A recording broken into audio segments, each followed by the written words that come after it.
सबसे पहले तो आपको 76वें गणतंत्र दिवस की बहुत बहुत बधाई और ढेर सारी शुभकामनाएं। साथियों, आज का जो हम गणतंत्र दिवस है क्यों मनाते हैं?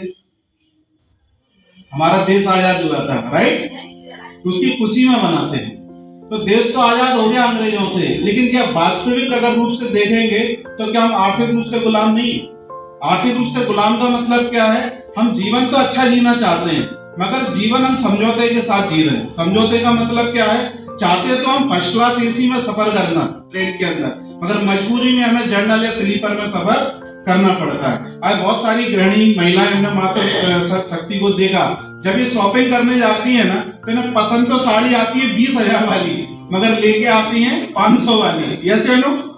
खाने का मन तो करता है कि आज घर में बनाए पनीर पसंदा, पर हस्बैंड लेके आते हैं लौकी और तोरी। सही बात है। तो हम जीवन चाहते तो हैं कि आजादी के साथ जिए, मगर समझौते के साथ जी रहे हैं, क्योंकि आज भी हम आर्थिक गुलाम हैं। और आर्थिक गुलाम इसलिए हैं क्योंकि आज हमारी जो इनकम है ना, वो खर्चा ही पूरा नहीं कर पा रही है। मतलब जितनी हमारी इनकम है उतने ही हमारे खर्चे हैं। ये इस बात को मानते हैं आप लोग?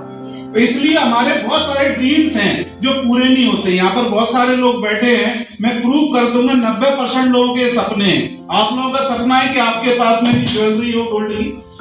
अच्छा, सपने हैं। कितने लोग हैं? आप थोड़ा खड़ा करेंगे भाई। अच्छा सा हार हो, झुमकियां हो, कंगन हो, हस्बैंड के लिए अंगूठी हो। सही बात है। आप में से कितने लोगों के सपने हैं कि मेरी भी बैंक में है ना कम से कम 15-20 लाख रुपए की आरडी एफडी होना चाहिए? कितने लोग हैं? सबकी है। और आप लोग चाहते हैं कि मेरी बिटिया की अच्छी शादी हो, आप चाहते हो कि मेरा बच्चा पढ़ लिख के अच्छा कोई अच्छा पद पर पहुंचे। इन सभी सपनों के लिए कम से कम 15 से 20 लाख रुपया लगेगा। यस या नो? अब 15-20 लाख रुपए अगर बचाना शुरू करेंगे, तो अगर आप 10,000 रुपए महीना बचाते हैं, तो आपको 15 लाख इकट्ठा करने में कम से कम 10 साल। यस या नो? क्योंकि 10 साल में 120 महीने, यानी 10,000 रुपए महीना जब आप बचत करते हो आरडी में, तब जाके आपको 12-15 लाख रुपए मिलेगा। अब मेरे को आप बताइए, यहाँ पर कितने लोग ऐसे शख्स हैं जो हर महीना 10,000 रुपए की बचत करते हैं किसी न किसी बैंक के अंदर? मैंने कहा था कि 90% से ज्यादा लोगों की बचत नहीं है। तो ये बचत तभी संभव है जब आपकी इनकम बढ़ेगी। इनकम मतलब आज अगर आप 25,000 रुपए कमा रहे हैं, जब आपकी इनकम 50,000 होगी, लाख रुपए होगी, तभी तो बचत होगा ना। और ये बचत तभी होगी जब आप इनकम बढ़ेगी, और इनकम जब ही बढ़ेगी जब आप एक दूसरा बिजनेस, दूसरी एडिशनल इनकम के बारे में आज फैसला लेंगे। और ये बिजनेस इसलिए खूबसूरत मैं बोलता हूं, इसलिए महत्वपूर्ण बोलता हूं, दुनिया का आप कोई भी बिजनेस कीजिए, उसके लिए आपको नौकरी छोड़ना पड़ेगी, उसके लिए लाखों रुपए आपके पास होना चाहिए, उसके लिए आपके पास इंटेलिजेंट, आपके पास में ज्ञान होना चाहिए, तब जाके आप व्यापार करेंगे।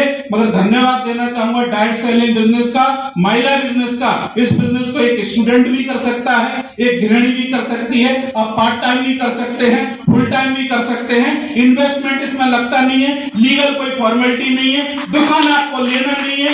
यहाँ पर सिंपल सा एक फंडा है, तो ऊपर से पूछो कैसे और नीचे बताओ ऐसे, और बीच में कमाओ कैसे। इन्हीं के साथ मैं अपनी वाणी को विराम देना चाहूंगा। धन्यवाद।